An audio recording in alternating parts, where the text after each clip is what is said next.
নমস্কার, আমি Sandeep. Investor mentality YouTube চ্যানেলে আপনাদের সকলকে স্বাগত। চলে এসেছি আজকে একটা দুর্দান্ত টপিক নিয়ে। সেটা হলো technical analysis versus fundamental analysis. তো এই টেকনিক্যাল অ্যানালিসিস কি, এই ফান্ডামেন্টাল অ্যানালিসিস কি, কোনটা বেশি উপযোগী, সেটা নিয়ে আজকের এই ভিডিও। তো চলুন ভিডিওটা শুরু করা যাক। ফান্ডামেন্টাল অ্যানালিসিস এই ব্যাপারটা হলো পুরোপুরি ডাটা এবং নাম্বারসের খেলা। এখানে কোম্পানির প্রিভিয়াস হিস্ট্রি আমরা জানতে পারি, কোম্পানিটি কেমন, কোম্পানিটির ইন্ডাস্ট্রি কেমন, কোম্পানিটির স্কোপ কেমন, কোম্পানিটির ব্যালেন্স শিট কেমন, কোম্পানিটির ক্যাশ ফ্লো কেমন, এর সেলস গ্রোথ কেমন, এর প্রফিট গ্রোথ কেমন, এর কোনো লোন আছে কিনা, সমস্ত কিছু দেখে পরে যে অ্যানালিসিসটা করা হয়। এবং ভবিষ্যৎ পরিকল্পনা কেমন কোম্পানিটা, বা ভবিষ্যতে কতটা স্কোপ আছে, সবকিছু নিয়ে যে অ্যানালিসিসটা করা হয় সেটাকে বলা হয় ফান্ডামেন্টাল অ্যানালিসিস। অন্যদিকে কোনো কোম্পানির ভবিষ্যৎ বা অতীত না দেখে শুধুমাত্র চার্ট, প্রাইসিং, ভলিউম এসবের উপরে ভিত্তি করে এর ট্রেন্ডটা অ্যানালিসিস করে, মানে চার্টের যে ট্রেন্ড এটাকে অ্যানালিসিস করে যেটা তৈরি পাওয়া যায় সেটাকে বলা হয় টেকনিক্যাল অ্যানালিসিস। সুতরাং ফান্ডামেন্টাল অ্যানালিসিসে কিন্তু কোম্পানির গ্রোথ, কোম্পানির কারেন্ট স্ট্যাটাস, কোম্পানির প্রিভিয়াস স্ট্যাটাস সবকিছু থাকছে। কিন্তু টেকনিক্যাল অ্যানালিসিসে কিন্তু এসব কিছুই থাকছে না। এখানে থাকছে শুধুমাত্র যে একটা চার্ট, সেই চার্টটা ভবিষ্যতে কি হয়েছে এবং সেটাই আগামী দিনেও সেটাই সে রিপিট করবে, এটা ধরে পড়ে এই অ্যানালিসিসটা করা হয়ে থাকে। সুতরাং ফান্ডামেন্টাল অ্যানালিসিসটা তাদের জন্য বেশি গুরুত্বপূর্ণ যারা লং টার্ম ইনভেস্টমেন্ট করবে, মানে একটা কোম্পানিকে দীর্ঘমেয়াদী একটা কোম্পানিকে ধরে রাখতে চান, তারা এই ফান্ডামেন্টাল অ্যানালিসিসটা দেখেন।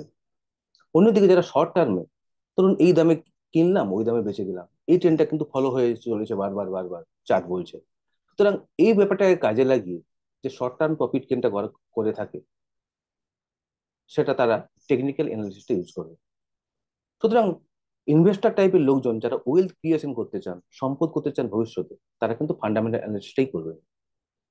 অন্যদিকে যারা মানে খুব অল্প সময়ে অল্প স্বল্প ইনকাম করবেন, রোজগার করবেন, তারা কিন্তু জেনারেলি এই টেকনিক্যাল অ্যানালিসিসটা করে থাকেন। এখানে ফান্ডামেন্টাল অ্যানালিসিস কিন্তু একটা স্টক ওভার প্রাইসড কিনা সেটা কিন্তু একটা বোঝার উপায় আছে। সুতরাং ওভার প্রাইসড বা আন্ডার ভ্যালুড স্টক বা ফেয়ার প্রাইস স্টক, এগুলো দেখার একটা একটা জায়গা কিন্তু ফান্ডামেন্টাল অ্যানালিসিস করে দিয়েছে। অন্যদিকে টেকনিক্যাল অ্যানালিসিস কি বলে, যে চার্ট দেখে যেটা বলে যে প্রাইস সেই শেষ কথা, মার্কেটে কে এই প্রাইস দিয়েছে, সুতরাং এটা আন্ডার ভ্যালুড বা ওভার ভ্যালুড কিছুই বলা যায় না। তারা এই হার্ড মেন্টালিটি নিয়ে কিন্তু কাজ করেন। সুতরাং বেশ কিছু সংখ্যক লোকজন ওই ট্রেনটাকে ফলো করে একটা নির্দিষ্ট দামে কেনেন এবং নির্দিষ্ট দামে বেচে দেন। এই টেকনিক্যাল অ্যানালিসিসে এটা হয়ে থাকে। তাহলে কি যারা ফান্ডামেন্টাল অ্যানালিসিস করেন তারা কি টেকনিক্যাল অ্যানালিসিস করবেন না বা দেখবেন না? বা টেকনিক্যাল অ্যানালিসিস যারা করেন তারা কি ফান্ডামেন্টাল অ্যানালিসিস করবেন না? ব্যাপারটা কিন্তু আদৌ তা নয়। মানে আজকাল একটা নতুন ট্রেন্ড এসেছে, সেটা হলো টেকনো ফান্ডামেন্টাল অ্যানালিসিস। এখানে কি হয়, যারা ফান্ডামেন্টাল অ্যানালিসিস করেন তারা কোনো স্টককে ফেয়ার ভ্যালু দেখেও তার থেকে অনেক কম দামে কিনে নিতে পারেন।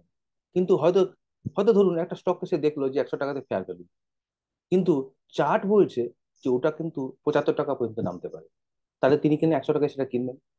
যেহেতু মাস সংখ্যক লোকজন সেল করে ওই দামে নিয়ে আসতে চাইছে, তো সেই দামে তিনি সেটা কেনেন। ঠিক সেই রকম, যখন কোনো ওভার ভ্যালুড স্টক থেকে ফান্ডামেন্টাল অ্যানালিসিসের লোকজন বেরিয়ে যেতে চান, তো তারা কিন্তু এই টেকনিক্যাল অ্যানালিসিসের সাহায্য নেন। একটা স্টক ওভার ভ্যালুড এবং তিনি জানেন যে ওই রেজিস্ট্যান্সে গিয়ে ওরা কিন্তু আবার ফিরে আসবে, সুতরাং ওই রেজিস্ট্যান্সে গিয়ে তারা কিন্তু ওটাকে বেঁচে দিতে পারে। এরকম অনেক মিউচুয়াল ফান্ডের ম্যানেজাররাও কিন্তু এইভাবে এই টেকনিকটাকে ইউজ করে। অপরদিকে যারা টেকনিক্যাল অ্যানালিসিস করেন তারা কি করেন, যে অনেক সময় অনেকে স্টপ লস দেন না এবং খুব একটা কনফিডেন্স পান না, বা একটু ফেয়ার ট্রেডিং করতে চান, তারা কি করেন, একটা ভালো কোম্পানিকে নিয়ে তারা টেকনিক্যাল অ্যানালিসিস করে কিছু কেনাকাটা করেন। তার মানে তারা যদি স্টপ লস যদি হিট নাও করে, যে স্টকটা যদি পড়েও যায়, তাও তারা জানে যে এটা কোম্পানিটা ভালো, সুতরাং এর আবার ব্যাক করবে। সুতরাং এখানেও কিন্তু টেকনিক্যাল অ্যানালিসিসের লোকেরা কিন্তু ফান্ডামেন্টাল অ্যানালিসিসটাও কিন্তু করে থাকেন অনেকে। তো এতক্ষণ আলোচনা নিশ্চয়ই আপনার কাছে পরিষ্কার যে কোন অ্যানালিসিসটা কার জন্য দরকার, আপনি কোনটা করবেন, কি করলে আপনার জন্য সেটা বেস্ট রিটার্ন পাবেন আপনি। এই স্টক মার্কেটে রিটার্নটাই সব কথা। সুতরাং এই রিটার্ন পাওয়ার জন্য আপনি এই দুটো পন্থার মধ্যে যে কোনটা বেছে নিতে পারেন, দুটো পন্থার সঙ্গে যে কোনটাকে জুড়ে নিতেও পারেন। সুতরাং যদি ভিডিওটা ভালো লেগে থাকে, আপনার ভিডিওটাকে অবশ্যই লাইক করুন, কমেন্ট করুন, শেয়ার করুন, চ্যানেলটিকে অবশ্যই সাবস্ক্রাইব করুন। পরের ভিডিও নিয়ে আমি আবার আসছি। ধন্যবাদ। সন্দীপ।